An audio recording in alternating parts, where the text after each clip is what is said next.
வணக்கம். திசைகளின் 10 மணி செய்திகள். பாலஸ்தீனம் குறித்து டிரம்பிடம் நேரடி பேச்சு. ஆசியான் மாநாட்டில் மலேசியாவின் அதிரடி திட்டம்.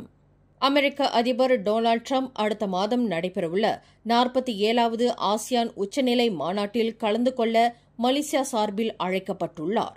இந்த அழைப்பு பாலஸ்தீன விவகாரத்தில் மலேசியாவின் உறுதியான நிலைப்பாட்டை டிரம்பிடம் நேரடியாக எடுத்துரைக்க ஒரு பொன்னான வாய்ப்பு என தகவல் தொடர்பு அமைச்சர் டத்தோ ஃபாமி ஃபசில் தெரிவித்துள்ளார். இந்த உச்சநிலை மாநாட்டை மலேசியா தலைமை தாங்கி நடத்துவதால் காசாவில் உடனடியாக போர் நிறுத்தப்பட வேண்டியதன் அவசியத்தை 11 உறுப்பு நாடுகளின் சார்பாக டிரம்பிடம் தெரிவிக்க முடியும்.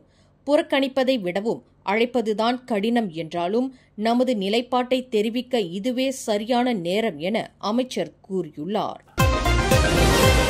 மருத்துவர்களின் மிக குறைவான ஆன்கால் ஊதிய விவகாரத்தை நாடாளுமன்றத்தில் உடனே எழுப்பும்படி மலேசிய மருத்துவ சங்கம் MMA நாடாளுமன்ற உறுப்பினர்களை வலியுறுத்தியுள்ளது. உயிரை காக்கும் இந்த சேவைக்காக மருத்துவர்களுக்கு 1 மணி நேரத்திற்கு வெறும் 9 ரிங்கெட் 16 சென்ட் மட்டுமே வழங்கப்படுவதாகவும் இந்த ஊதியம் 10 ஆண்டுகளுக்கும் மேலாக திருத்தப்படவில்லை என்றும் MMAவின் தலைவர் அதிர்ச்சி தகவலை வெளியிட்டுள்ளார். மருத்துவர்களின் உந்துதல் குறைவதாலும் சோர்வாலும் நோயாளிகளின் பாதுகாப்பு நேரடியாக பாதிக்கப்படுவதாக அவர் கவலை தெரிவித்தார். எனவே மருத்துவர்களின் ஊதிய உயர்வு என்பது சலுகை அல்ல, அது நோயாளிகளின் பாதுகாப்பிற்கு அவசியம் என அவர் வலியுறுத்தியுள்ளார். நாட்டின் சுகாதார அமைப்பின் நீண்டகால நிலைத்தன்மைக்காக இந்த விவாதத்தில் உடனடியாக முக்கியத்துவம் கொடுக்கப்பட வேண்டும் என்றார். புதிய பூடி 95 பெட்ரோல் மானிய திட்டத்தின் கீழ் விவசாயிகளுக்கு வழங்கப்படும் 300 லிட்டர் பெட்ரோல் போதுமானதாக இல்லை என்ற புகாரை தொடர்ந்து வேளாண்மை உணவு பாதுகாப்பு அமைச்சு ஒரு முக்கிய நடவடிக்கையை எடுத்துள்ளது. விவசாய பணிகளுக்கு அதிக எரிபொருள் தேவைப்படுவதால் நிதி அமைச்சுடன் இணைந்து அவர்களுக்கு சிறந்த தீர்வை காண அமைச்சு தீவிரமாக பேசி வருகிறது என தெரிவித்தார் அதன் அமைச்சர் டத்தோஸ்ரீ முகமது சாபு. விரைவில் விவசாயிகளுக்கு சலுகைகள் வேறு வழிகளில் வழங்கப்படும் அல்லது மானிய அளவு அதிகரிக்கப்படும் என்று எதிர்பார்க்கப்படுகிறது. இந்த நடவடிக்கை விவசாயிகளின் உற்பத்தி திறனை பாதுகாக்க உதவும் என அவர் நம்பிக்கை தெரிவித்தார். பஹாங் மாநில பர்சத்து தலைவர் அப்துல் காலிப் அப்துல்லா தாம் கட்சியை விட்டு விலகி பாஸ் கட்சியில் சேரப்போவதாக எழுந்த வதந்திகளை பரபரப்பாக மறுத்துள்ளார்.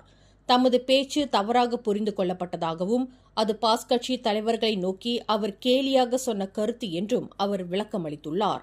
பஹாங் பர்சத்து கட்சி நிதி குறைபாடும் ஆதரவு இன்றி பலவீனமாக உள்ளது என்றும் கூறப்படும் நிலையில் இந்த வதந்தி வேண்டுமென்றே பரப்பப்படுவதாக அவர் குற்றம் சாட்டினார். தாம் பர்சத்து கட்சியில் உறுதியாக இருப்பதாகவும் பாஸ் கட்சியுடன் இணைந்து அடுத்த பொதுத் தேர்தலை எதிர்கொள்ள தயாராகி வருவதாகவும் அப்துல் காலிப் திட்டவட்டமாக தெரிவித்தார். பேரா மாநிலத்தின் கராகான் கட்சி கூட்டணி கட்சியான பாஸ் தலைவர்களின் விமர்சனங்களுக்கு எதிராக குரல் எழுப்ப தயாராகி வருகிறது. பாஸ் தலைவர்களின் பகிரங்க விமர்சனங்களுக்கு பதிலடி கொடுக்காமல் கராகான் மௌனம் காப்பதால் கட்சி உறுப்பினர்கள் மத்தியில் நம்பிக்கை குறைவதாக பினாங்கு கராகான் இளைஞர் பிரிவு தலைவர் தன் ஜென்சுன் கூறியுள்ளார். பாஸ் கட்சியின் விமர்சனங்களை சமாளிக்காமல் அமைதியாக இருப்பது கடினம் என்றும் இந்த கூட்டணியில் தாங்கள் ஒரு சமநிலைப்படுத்தும் சக்தியாக இருக்க முடியும் என்பதை சிறுபான்மையினருக்கு காட்ட வேண்டும் என்றும் அவர் வலியுறுத்தினார். மேலும் கட்சியின் புதிய முழக்கமான சாய் யாக் என்பது சீன மொழியில் அது குழப்பத்தை ஏற்படுத்துவதாகவும் அதை மாற்ற வேண்டும் என்றும் அவர் கேட்டுக் கொண்டார். தமிழ்நாடு கரூரில் நடிகர் விஜயின் அரசியல் கட்சியான தமிழக வெற்றிக் கழகத்தின் பேரணியில் ஏற்பட்ட கூட்ட நெரிசலில் 39 பேர் உயிரிழந்த சம்பவம் தமிழகத்தில் பெரும் அதிர்ச்சியை ஏற்படுத்தியுள்ளது. நேற்று நடந்த இந்த பேரணியில் அனுமதிக்கப்பட்ட எண்ணிக்கையை விட 2 மடங்கு அதிகமானோர் கூடியதால் இந்த கோர விபத்து நிகழ்ந்தது. உயிரிழந்தவர்களில் குழந்தைகளும் அடங்குவர். இதனையடுத்து தமிழக வெற்றிக் கழகம் கட்சியின் மூத்த தலைவர்கள் பசி ஆனந்த், நிர்மல்குமார், VP மதியழகன் ஆகியோர் மீது காவற்படையினர் வழக்கு பதிவு செய்துள்ளனர். இந்த சம்பவத்தால் தாம் மனம் உடைந்ததாக அக்கட்சியின் தலைவரான விஜய் தெரிவித்துள்ளார். உயிரிழந்தோர் குடும்பங்களுக்கு தமிழக முதல்வர் மு.க. ஸ்டாலின் தலா 10 லட்சம் ரூபாய் நிவாரணம் அறிவித்துள்ளார். ஒருபுறம் தொழில்துறையில் வளர்ச்சி கண்டாலும் விவசாயத்தை பேரா மாநிலம் ஒருபோதும் புறக்கணிக்காது என்று அம்மாநில முதல்வர் டத்தோஸ்ரீ சாரானி முகமட் உறுதிப்படுத்தியுள்ளார். மாநில மக்களுக்கு போதுமான உணவு பாதுகாப்பை உறுதி செய்யவும், வேலை வாய்ப்புகளை உருவாக்கவும் தொழில்துறையும் விவசாயத்துறையும் ஒன்றுடன் ஒன்று இணைந்து செயல்பட வேண்டும் என அவர் கூறினார். விவசாயிகளின் முக்கிய பிரச்சினைகளான நிலச்சரிவு, தண்ணீர் பற்றாக்குறை போன்றவற்றை தீர்க்க மாநில அரசு முக்கிய பங்காற்றி வருகிறது. அத்துடன் பேரா எக்ரோஃபெஸ்ட் 2025 நிகழ்ச்சிக்கு 250,000க்கும் அதிகமானோர் வருகை தந்துள்ளதோடு 4 மில்லியன் ரிங்கெட் விற்பனை இலக்கு எட்டப்படும் என்று எதிர்பார்க்கப்படுகிறது. நாட்டில் நேற்று தொடங்கப்பட்ட பூடி 95 பெட்ரோல் மானிய திட்டத்தில் முதல் நாள் மதியம் 12 மணி வரை 3.7 மில்லியன் ரிங்கெட் மதிப்புள்ள பெட்ரோல் விற்பனை செய்யப்பட்டுள்ளது. இந்த சலுகையை பெற்ற முதல் பிரிவினரான காவற்படை, ஆயுதப்படையைச் சேர்ந்த 90,000க்கும் மேற்பட்டோர் இந்த மானியத்தை பயன்படுத்தியுள்ளனர். இன்று முதல் ரஹ்மா உதவித்தொகை பெறும் 5 மில்லியனுக்கும் அதிகமான B40 பிரிவினருக்கும் இந்த திட்டம் விரிவுபடுத்தப்படுகிறது.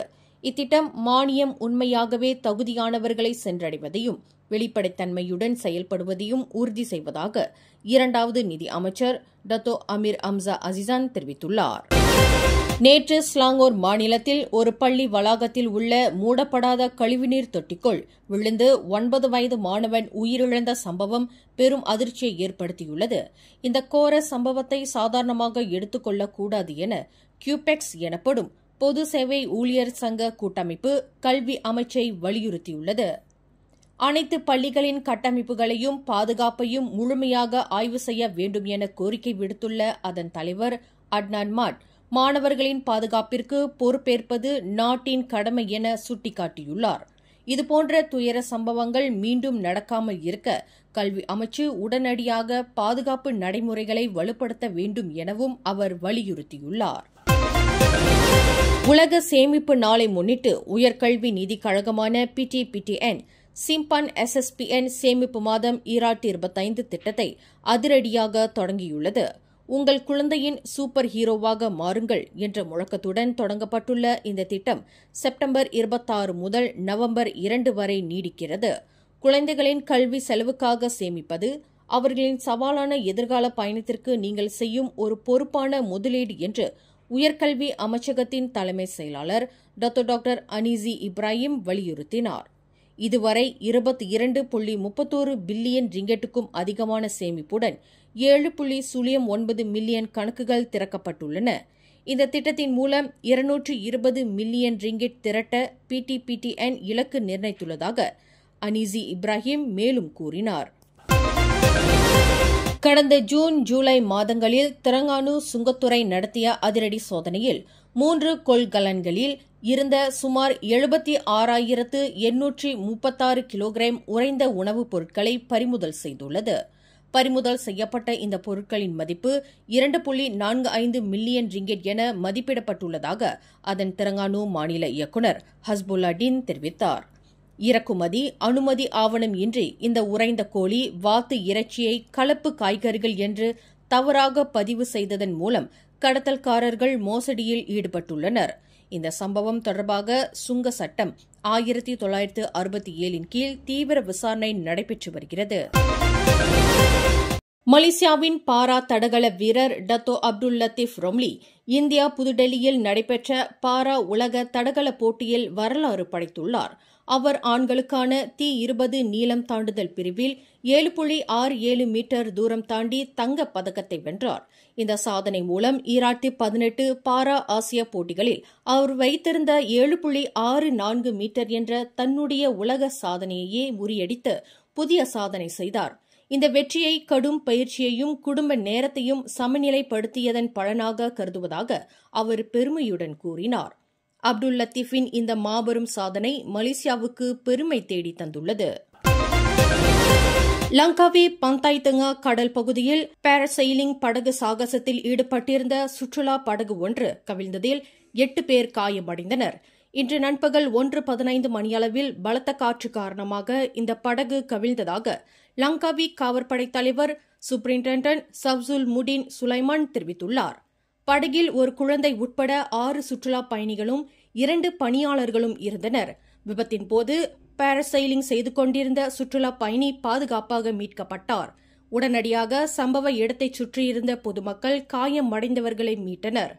அவர்களுக்கு சுல்தானா மலிஹா மருத்துவமனையில் சிகிச்சை அளிக்கப்பட்டு வருகிறது. மேலும் செய்திகளை தெரிந்து கொள்ள கீழே இருக்கும் பெல் பட்டனை அழுத்துங்கள். உங்கள் மகிழ்ச்சியை வெளிப்படுத்த லைக் மற்றும் ஷேர் செய்யுங்கள். தொடர்ந்து திசைகளோடு இணைந்திருக்க சப்ஸ்கிரைப் செய்யுங்கள்.